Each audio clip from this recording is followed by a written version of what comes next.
इसीलिए कहा जाता है किसी को जाने बिना उस पर अपनी राय मत बनाइए, कभी मत बनाइए। हमेशा याद रखिएगा, किसी को जाने बिना, उनकी कहानी जाने बिना उन पर अपनी राय मत बनाइए। हर चमकती चीज सोना नहीं होती। ये दोनों तरफा है। चलो, हर चमकती चीज सोना का मतलब हुआ कि किसी पर जल्दी से भरोसा नहीं करना, लेकिन दूसरी तरफ यही है कि आप दूर से किसी चीज को देखकर या एक दो हरकत से आप किसी पर अपनी राय ना बना ले कि ये ऐसा है वैसा है। एक बहुत अच्छी कहानी मैं आपको सुनाती हूँ।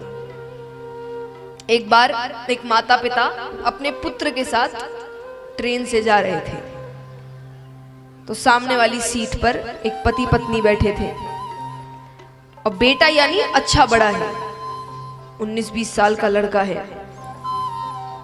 तो हर थोड़ी देर में वो बार बार कह रहा है कि देखो कितना सुंदर पेड़ गया। फिर कभी वो कुछ आए तो देखो ये कितना सुंदर बादल है। हर थोड़ी देर में वो छोटी ऐसी ऐसी चीजें को बता रहा है जो सब हम रोजाना देखते हैं, जो रोज देखते हैं हम। तो जो सामने वो जोड़ा बैठा था, पति पत्नी, उनको बड़ा अटपटा लग रहा है कि क्या इतना बड़ा लड़का और कैसे हरकत, जैसे कोई छोटा सा बच्चा पहली बार पेड़ देख रहा है, पहली बार बादल देख। बच्चे जैसे बादलों को देखकर खुश होते हैं, एक बार, दो बार, 3 बार। अंत में जोड़े ने कहा उस पिता से कि आप अपने बेटे को अच्छे डॉक्टर को क्यों नहीं दिखाते। पिता ने कहा वही तो किया है, वहीं से तो आ रहे हैं। बोले मतलब? बोले मेरा बेटा बचपन से अंधा था, आज ही उसको आंखें मिली है, इसलिए उसको हर एक चीज इतनी अच्छी लग रही है, क्योंकि वो पहली बार देख रहा है इस दुनिया को, इन रंगों को। अब मान लीजिए उस जोड़े ने प्रश्न कर लिया तो उनको पता चल गया, नहीं पता चलता तो घर जाकर क्या कह रहे होते? क्या पागल बेटा था, कह रहे होते कि नहीं? तो किसी को जाने बिना, उनकी कहानी जाने बिना उन पर अपनी राय मत बनाइए। उनकी क्या कहानी है आपको क्या पता? तो महाराज भरत जी को यहाँ पर सब पागल कह रहे हैं कि पागलों वाली हरकतें कर रहा है। राजा ने कहा ठीक है, 1-2 बार और देखते हैं, नहीं माना तो मैं बात करता हूँ। फिर थोड़ी दूर चलते हैं, फिर चोट लग रही है। अब राजा ने पालकी उतारी, तलवार निकाला। राजा कहते क्या पागलों की तरह चल रहे हो, मैं तुम्हें मृत्यु दंड दे सकता हूँ।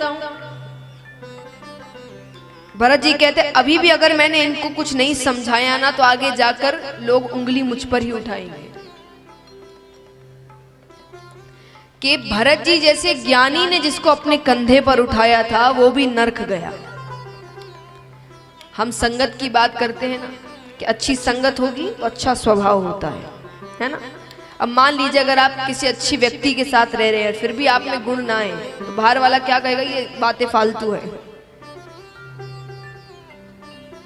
कहेगा ना।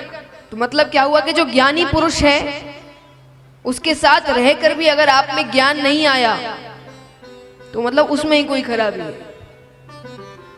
और खराबी का अर्थ ये नहीं कि उसमें ज्ञान नहीं है, लेकिन उसके अंदर उस ज्ञान को पहुंचाने की इतनी शक्ति। तो भरत जी ने कहा कि आज मेरे रहते हुए भी ये व्यक्ति नरक ही गया तो लोग तो प्रश्न मुझ पर ही उठाएंगे। तब उन्होंने कहा किस बात का दंड? सोचिए, सामने तलवार है गले के पास।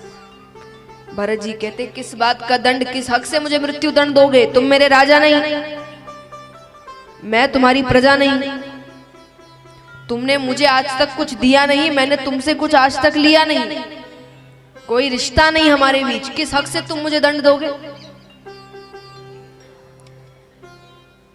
और भरत जी कहते हैं कि अपने गुरु से मिलने जा रहे हो तो गुरु के सामने तो ये राजा वाला ऐश्वर्य मत दिखाओ।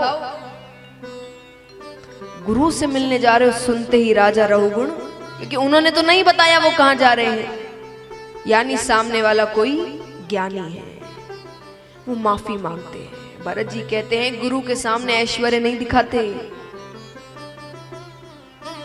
मान लीजिए आप अपने गुरु के पास जाकर कहेंगे मुझे तो ये आता है, ये आता है, मैंने ये किया है, वो किया है, तो गुरु मन में क्या कह रहे होंगे, तो आया क्यों? जब सब आता ही है तो मेरे पास आया क्यों? यानी वो आपको अच्छे मन से कुछ सिखा पाएंगे? वही आप जाकर कहोगे मुझे तो कुछ नहीं आता, मैं तो आप पर निर्भर हूं, आपको मुझे छोटी से छोटी चीज सिखानी है।